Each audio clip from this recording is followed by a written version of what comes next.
आज मी मेथीची भाजी बनवणार आहे. त्यासाठी मी 5-6 कांदे असे बारीक चिरून घेतले आणि 5-6 मिरचे घेतले. तेल छान असं गरम तापल्यावर त्याच्यामध्ये मिरची टाकले, त्याच्यानंतर कांदे टाकले.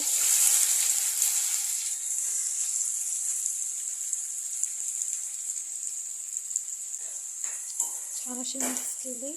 त्याच्यानंतर चवीनुसार मीठ टाकलं, म्हणजे मिठानं छान असे कांदे मऊसूत होतात आणि लवकर शिजतात.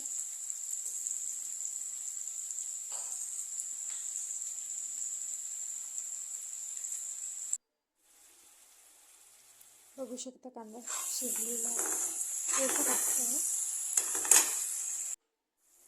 शिजला आहे आता कांदा. त्याच्यामध्ये हळद टाकली, मिक्स करून घेतलं.